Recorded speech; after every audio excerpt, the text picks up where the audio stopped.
Buenas tardes, soy Percy Salvatierra y en este episodio de Diálogo y Debate tengo el agrado de conducir todo el programa por la ausencia forzada de mis compañeros conductores que han tenido algunos problemas de salud y por supuesto les envío la mejor onda para que se recuperen pronto. Mi primer invitado es Francisco León, que es un historiador y un teórico social que acaba de publicar un volumen acerca de la Universidad Popular González Prada de Vitarte, con un subtítulo muy llamativo y muy interesante, que es Construcción de ciudadanía desde lo subalterno, que la subalternidad es una categoría empleada en ciertos sectores de la academia, sobre todo de la Universidad de Buenos Aires, donde él ha estudiado muchos años, ¿no? Francisco, bienvenido al programa. Qué gusto. Nuevamente un placer estar aquí en Diálogo y Debate. Interesante programa. Quería comentarte sobre el libro, justamente sí, la categoría de subalternidad viene de Gramsci en realidad, ¿no? Cuando él escribe, está preso en las cárceles de Mussolini, escribe, reflexiona sobre el marxismo, digamos de otra manera, Gramsci, ¿no? Entonces ahí escribe, uno de sus cuadernos es la historia de las clases subalternas. Entonces de ahí sale la categoría de lo subalterno, ¿te das cuenta? Una clase, digamos, que analiza cómo se fue dando este proceso y cuál era la lucha que tenía esta clase subalterna con las clases que él denomina hegemónicas, ¿no?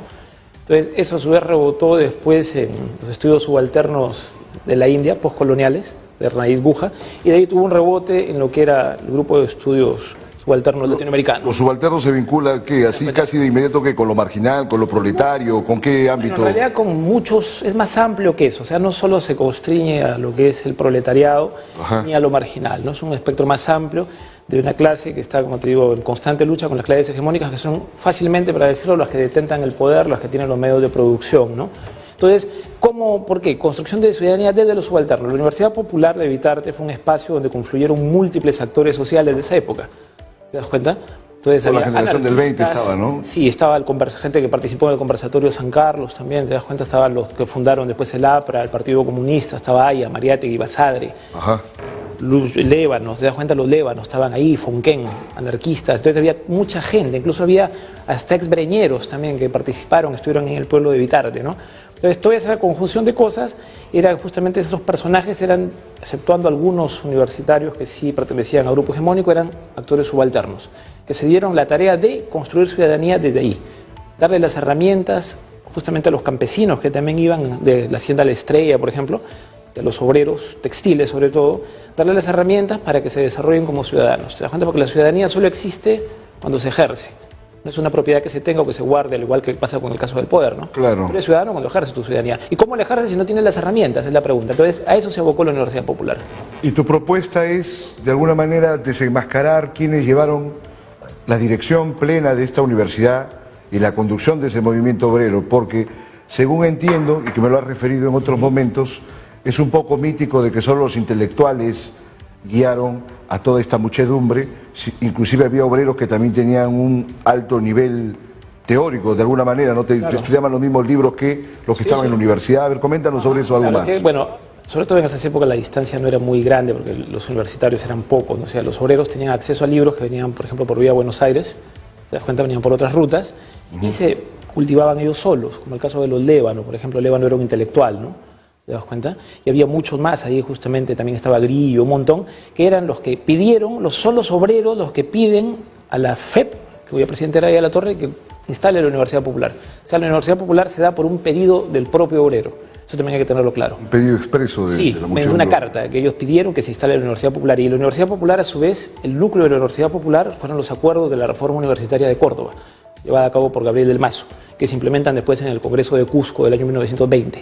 Ahí se decide, por acuerdo, vamos a crear universidades populares siguiendo los lineamientos que ha dictado Córdoba, ¿te das cuenta? Como extensión universitaria.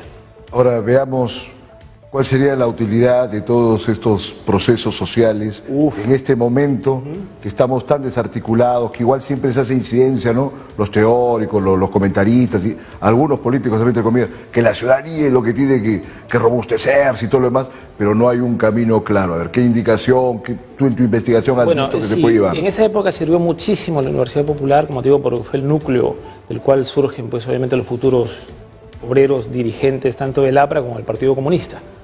Se crearon ciudadanos cuadros, además de ciudadanos eran cuadros, que fortalecieron los partidos y después, bueno, con todas sus variantes se dio una participación más amplia, se democratizó la participación ciudadana. En la actualidad, sí, yo creo que sí, la tarea principal es fortalecer la ciudadanía, incluso, como te digo, dar estas herramientas, pero tiene que hacerlo la propia ciudadanía. Lo del Estado solamente veo que se queda a nivel de discurso, ¿no? Te das cuenta, el político dice, sí, pero ¿qué estás haciendo? Cuando llegas al poder, ¿qué haces para fortalecer la ciudadanía desde el Estado? ¿Qué políticas públicas implementa? No lo veo eso. Entonces, creo que sí hay trabajo, mucho, desde los colectivos, desde las bases, ¿te das cuenta? Desde la ciudadanía misma. Yo sí me doy cuenta, te entiendo, sino que acá el problema es que a veces, digamos, en el estudio de otras sociedades, cuando se ha construido una ciudadanía y al mismo tiempo una identidad fuerte, por ejemplo, de una nación, de un país, has tenido como referentes a grandes personajes, a prohombres. Acá la cosa es diferente, es la idea de que la misma gente acabe de forjar su propio camino, ¿no? Exacto, porque lo otro cae en el caudillismo finalmente. O el mesianismo. Sí, hablamos de Perón, hablamos del propio Haya, o sea, bueno, no se logró el proyecto Haya, pero Como de arranque Mussolini, Hitler también ya en los términos más sonados, ¿no? Exacto, entonces eso no, finalmente no funciona, o sea, la historia te demuestra que eso no ha funcionado, no ha llevado a buen puerto, ¿no? ¿En qué momento se trunca este proceso que arrancó tan bien en los años 20? Sí, se trunca justamente cuando ya, la primera ruptura se da con el grupo anarquista de la protesta, que comandaban los Lébanos justamente. Los Lébanos intuyen que Haya y Mariátegui están tomando direcciones políticas y quieren politizar, digamos, la Universidad Popular. Ellos lo intuyen así, le mandan una carta y rompen con los dos, ¿te das cuenta? Ajá. Ahí se da la primera crisis. Posteriormente el estudio termina en 1930, porque ya cuando se funda el Partido Aprista y también se funda el Partido Comunista después, entonces ya hay luchas intestinas que determinan que la Universidad Popular y los ritos que creó la Universidad Popular, como son la fiesta de la planta y la fiesta del niño, sean apropiados por el Partido Aprista peruano, ¿no? Ellos se lo llevan, la universidad, la fiesta de la planta y la fiesta del niño. Entonces ahí ya se rompen mucho, porque te imaginarás que si ellos lo apropian, los comunistas ya no participan y los anarquistas tampoco. Pero igual no han hecho una mayor defensa de esto, ¿no? En los últimos años casi nada. Forma parte, digamos, ¿Tú de no su creo que imaginario. esperas que alguien te dé una réplica acerca de lo que has escrito en ese sentido? Es un poco Sí, difícil, todas ¿han las habido? réplicas son bienvenidas, ¿no? Claro. No, pero otras personas que estén investigando estos temas. No sé, bueno, sé que Rafael Tapia, con el que estuve hablando hace unos días, Tito Livio Agüero te hizo... Tito Livio Agüero, ¿no? sí, tiene muchos libros al respecto, pero más que libros, Tito Agüero tiene artículos muy buenos al respecto. Él, Tapia, Raúl Chanamé son los que han investigado bastante este tema. 3 personas que yo conozco, ¿no? Sí, claro, los has citado, los he visto en Y el... además, sí, tres buenos amigos. Está muy bien. Entonces, me hablaste de lo de la fiesta de la planta. Sí. Pero que esa es una cuestión que tiene que ver con la ecología, con la preservación medioambiental. Por supuesto. Sé que inclusive tú en tu barrio, en Salamanca, tienes unas actividades, creo que en Salamanca Verde, ¿no? Sí, está relacionado. coméntanos Te algo así. comento, mira, les comento también al público televidente. La fiesta de la planta tiene que ver con el paganismo anarquista, en realidad eso también lo está desarrollando Rafael Tapia. Se daba la fiesta de la planta el 25 de diciembre para hacer una contra el arbolito de Navidad occidental, ¿no? Una fiesta que no tiene nada que ver con nosotros. Ellos tenían el otro árbol, que era la representación además del árbol de la vida, ¿no? Entonces, la fiesta de la planta surge ahí invitarte y el objetivo era sembrar árboles, aparte de tomar conciencia, hacerle tomar conciencia a la ciudadanía de los peligros del alcoholismo, por ejemplo. Era múltiple la fiesta, no solo sembraban. Práctica del deporte, higiene, campañas antialcohólicas. Los anarquistas eran un poco puritanos por un rato. Por supuesto, los anarquistas... Hay muchas historias al respecto, ¿no? Sí, eran casi santos laicos, como dijo el propio Haya, ¿no? Como Julio Reinaga Matute de Trujillo, por ejemplo, por mencionarte un anarquista Sí, sí. intachable, ¿no? Entonces la fiesta de la planta era eso. Que era muy cercano a Haya, según Haya. Y no, en realidad no. ¿Ves? Tú Claro. estás en una onda ya desmitificadora. No, Vas a tener no, que te sacar digo- un nuevo volumen, una desmitificación de ese partido. No, que No la vendría cercanía- mal, ¿no? La cercanía no se da por unas visitas esporádicas cuando Ya. tú eres joven y después una lejanía total. La cercanía se da por una continuidad en el tiempo. Y aparte con una comunión de ideas también se da la cercanía. Si no, ¿de qué cercanía hablamos? Yo te visito 2 veces cuando soy joven, no te vuelvo a ver en mi vida. ¿De qué cercanía hablamos, no? Y esa es la mitología, pues. Claro. Es la mitificación. Mitología funcional, O además. mitificación, en todo Claro, caso, ¿no? tal cual. Entonces estaba terminando ese tema y justamente con base a lo que se dio en la fiesta de la planta es que pusimos en Salamanca Verde, propusimos hacer otro evento que se llama el Árbol Fest, ¿te das cuenta? Sí, creo que es a fines de este mes, ¿no? Sí, pero bueno, ya he formado otra sesión que se llama Cultura Natural, vamos a retomar Qué bien, qué el bien. Árbol Fest justamente, porque Salamanca Verde no quiso saber de ese tema, así que bueno. Muy bien, Francisco. Ahora, en relación a este elemento de forjar la ciudadanía, ¿cómo ves la coyuntura, la situación política actual?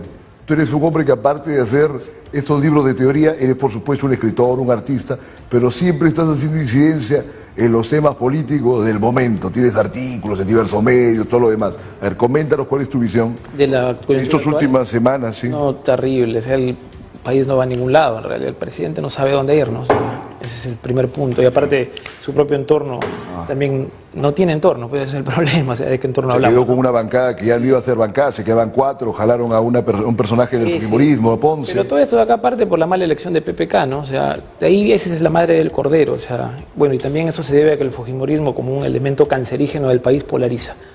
Siendo tan nocivo, todo lo que le pongas al frente se vuelve bueno. Entonces, mira las últimas elecciones. Ese es un tema muy Gano llanta profundo. por el fujimorismo. Es un tema profundo y sabes, hay que aprovechar tu presencia para entrar en él.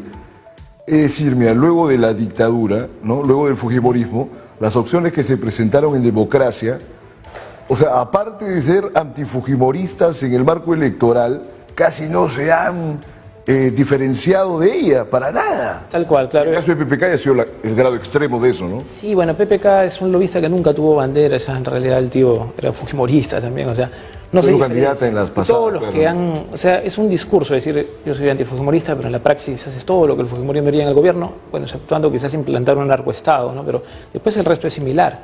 Política económica, el trato con las grandes empresas, te das cuenta, el modelo. O sea, es lo mismo. Una consideración por esa ciudadanía que no acaba de hallar un rumbo y tampoco se decide ella misma a establecerlo. No, sí se decide, ¿Así pero te parece? ¿A ese grado de lo que había? No. A ese grado no, porque Eso no. la época ha cambiado, es otro escenario, otro marco. A ver, coméntanos algo más de esas evaluaciones O sea, que hace sobre la sociedad peruana. Sí, bueno, la sociedad mundial en realidad. Hablamos de una época, estamos ahora en la época del fin de las ideologías. Cuando se da la Universidad Popular, era la época del auge de las ideologías. Para bien o para mal, porque las ideologías terminaron también en nazismo, en comunismo, stalinista. ¿Te das cuenta? Sí, claro. Pero para bien o para mal existía. Entonces la gente tenía un ideal. Horizontes. Tenía horizontes, claro, que la ideología te planteaba. Pero después ya estamos ahora en la posmodernidad, digamos, lo que siempre hablamos de ese bendito tema. O sea, finalmente hablamos solamente de crisis de las ideologías, ¿te das cuenta? Fin de los metadiscursos. ¿Quién cree ahorita, qué joven cree que sí, que el marxismo me va a traer el cielo a la tierra, o tal cosa, talismo, ¿no? Entonces eso ya no cala mucho, entonces no se puede replicar ese proceso. O sea, los procesos son únicos porque el marco donde se desarrollan cambia. Sí, como pero decía tú nos Heráclito. comentas de que sí hay incentivos ciudadanos exacto, para sí, forjar sí. esto. Hay- ¿Dónde lo ves? ¿En las protestas? Lo veo en las protestas, lo veo en los bomberos. jóvenes, en todos lados, en los jóvenes universitarios, en los grupos ecológicos, en los grupos animalistas. Los jóvenes Ha universitarios cambiado. lo veo ¿no? cada vez menos. A ver, coméntanos tu No, visión sí de tu hay. análisis último. Bueno, justamente te iba a hablar de grupos que yo conozco, Ajá. acá, sobre todo en Cusco, ¿no? O sea, gente que está haciendo cosas, que muchos son universitarios, ¿no? Te das cuenta, entonces están brindando, digamos, bases también a la gente, están dándole lineamientos, se agrupan para reclamar. Y con otro sentido, pues, o sea, ya no es tanta ideología, pero sí, sin embargo, quieren cuidar el planeta, quieren cosas Muy un bien. poco más concretas, pero que también son ciudadanía, son construcción de ciudadanía también eso. Ejercicio de construcción, reclamo y ejercicio de eso. Así es, Francisco. Todo muy interesante. Bueno, ya has hecho las presentaciones del libro. ¿No queda alguna presentación A ver, más sí, en alguna sí. feria? A ver, coméntanos Se ha por hecho ya la terminar. presentación justamente en Puruchuco, en el lugar sagrado. Se regalaron 1000 libros a todo el pueblo de Vitarte, con el alcalde, que es un pago a la tierra, con Reinaldo Arenas, por el 198 aniversario de ATE. La siguiente presentación, justamente que ya hablé con el amigo Rafael Tapia, parece que va a ser en el Congreso, la presentación académica del Muy libro. bien. Francisco, ha sido un gusto. Me parece un placer conversar Sigamos contigo. conversando en otro Excelente. momento. Muchísimas gracias. Entonces pasamos al siguiente bloque del programa. Vamos a la tanda de publicidad.